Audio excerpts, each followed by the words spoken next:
Here in Rendlesham Forest, it is 5.8 square miles of woodland, 8 miles east of Ipswich, and it is home to arguably the most famous UFO sighting in UK history.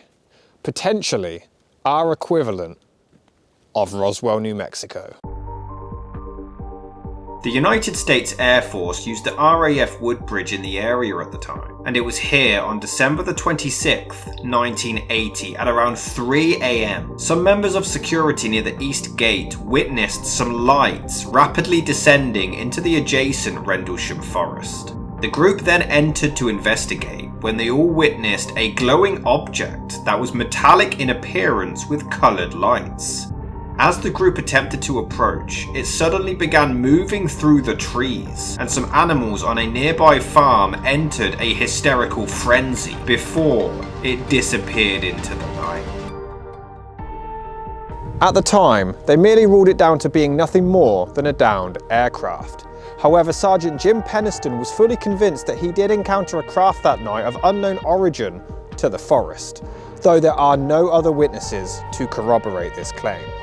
It was just after 4 AM when the police were actually called in to investigate what took place. But when they arrived, the only lights that they could find were coming from the Orford Ness Lighthouse, 6 miles away on the coast. So they simply ruled it down to this being the most likely explanation, and soon left the area.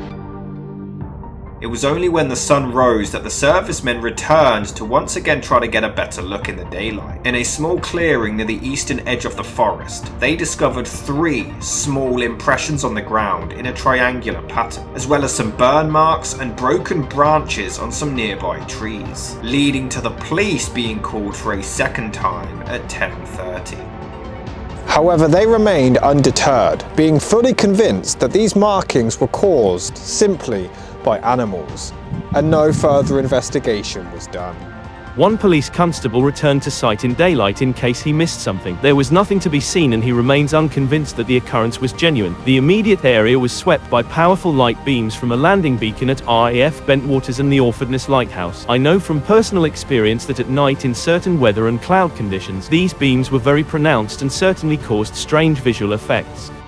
2 days later, and Lieutenant Colonel Charles I. Holt decided to visit the site himself with some servicemen in the early hours of the morning. They took some radiation readings in the area using a US military radiation survey meter, recording 0.07 milliroentgens per hour, whereas in other areas between 0.03 and 0.04 around the background level. They also managed to detect a small burst over half a mile away from the supposed landing site. While they were investigating the area, a flashing light was suddenly spotted coming from across the field to the east, the exact same direction as 2 nights earlier. The group also claimed to have seen 3 star-like lights in the sky, 2 to the north and 1 to the south, about 10 degrees above the horizon, the brightest of which hovered for around 2 to 3 hours and seemed to even beam down a stream of light from time to time. An article from Omni magazine dated 1983 reads, Colonel Ted Conrad, the base commander, recalls 5 Air Force policemen spotted light from what they thought was a small plane descending into the forest. 2 of the men tracked the object on foot and came upon a large tripod-mounted craft. It had no windows, but was studded with brilliant red and blue lights. Each time the men came within 50 yards of the ship, Conrad relates, it levitated 6 feet in the air and backed away. They followed it for almost an hour through the woods and across a field until it took off at phenomenal speed. Acting on the reports made by his men, Colonel Conrad began a brief investigation of the incident in the morning. He went into the forest and located a triangular pattern ostensibly made by the tripod legs. He did interview 2 of the eyewitnesses and concludes, those lads saw something, but I don't know what it was. In 1984, a copy of Charles Holt's tape was actually released to the public, documenting his entire investigation and findings in real time. Unfortunately, very few have actually entertained this and considered his claims to have been remotely credible. Charles Holt didn't document his findings until 2 weeks after the investigation, leading to issues with his memory recalling the event, to the point that he even mistakenly reported the initial sighting as being on December the 27th and not the day prior. Consultant of National Archives and UFO researcher David Clark investigated Holt's memo and was unable to find any evidence for any other reports made by the United States or UK Air Force, other than simply his word. By 1997, Scottish researcher James Easton was able to obtain the original witness statements from the first sighting and discovered that Ed Cabansag had actually confessed, "We figured the lights were coming from past the forest since nothing was visible when we passed through the woody forest. We would see a glowing near the beacon light, but as we got closer, we found it to be a lit-up farmhouse. We got to a vantage point where we could determine that what we were chasing was only a beacon light off in the distance." Sure enough, the light that was reported from both sightings came from the exact direction of a farmhouse, and in the same direction further to the east resided the Orford Ness Lighthouse, one of the brightest in the UK, which also had a flash rate of every 5 seconds, matching Holt's claims that night. So it was around here where the light from the lighthouse came straight through from this general direction. Astronomers believe that the light descending into the woods could have been merely natural debris caused by a fireball, which was actually corroborated to have been flying over southern England at the time. The police and forest workers were also convinced that the indentations on the ground were nothing more than markings caused by digging rabbits. Another theory is that it was a genuine cover-up from the government. In 2001, a substantial MOD file was released to the public, consisting of correspondence on the case, but it was mostly internal and just responding to inquiries made from the public, suggesting that the authorities themselves weren't actually conducting a thorough enough investigation and never took the case particularly seriously. In 2005, the Forestry Commission actually formed the UFO trail in the area to commemorate the famous sighting so many years prior. Base Commander Colonel Ted Conrad was heavily against Charles Holt's claims, stating, "We saw nothing that resembled Lieutenant Colonel Holt's descriptions either in the sky or on the ground. We had people in position to validate Holt's narrative, but none of them could." However, Holt maintains that he truly did have an extraterrestrial experience, and that it was covered up by the UK and US Air Force and government, causing even more controversy. He should be ashamed and embarrassed by his allegation that his country and Britain both conspired to deceive their citizens over this issue. He knows better. John Burroughs went on to claim, "We could see a beacon going around, so we went towards it. We followed it for about 2 miles before we could see it was coming from a lighthouse." On the night, Burroughs did report a noise that sounded like a woman screaming, but did admit "You could hear the farm animals making a lot of noises." the same sound was reported by Holt 2 nights later, though it's believed to have been the muntjac deer, which is known for releasing a loud, shrill bark whenever it's alarmed.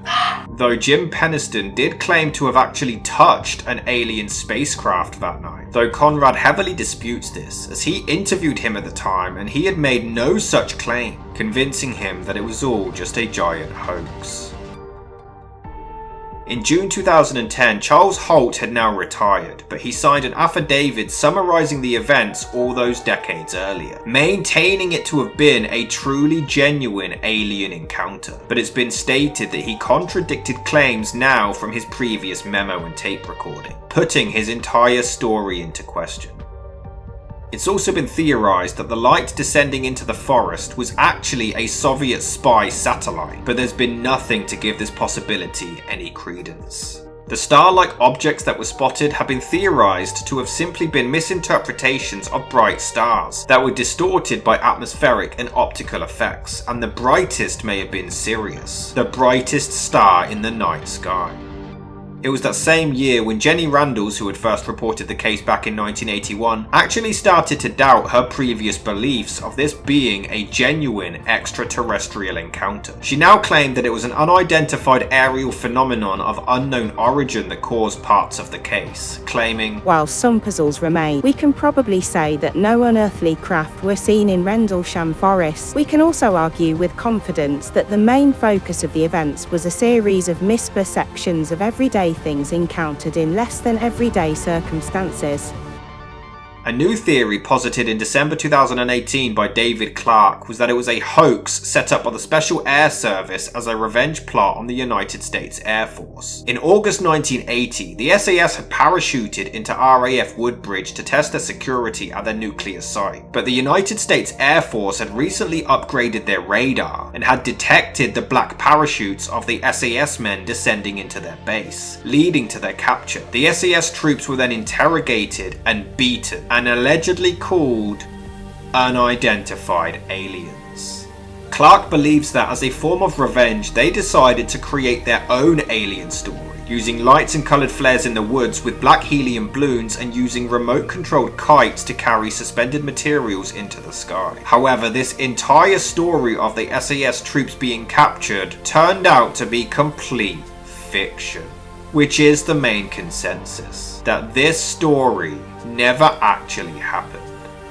Former US security policeman Kevin Conder admitted to creating strange lights in the forest by driving around in his police vehicle which had modified lights on it, but there's no evidence to confirm that this prank ever took place on the night of the alleged sightings, leaving even more unanswered questions. But it's not been enough to convince scientific skeptic author Brian Dunning.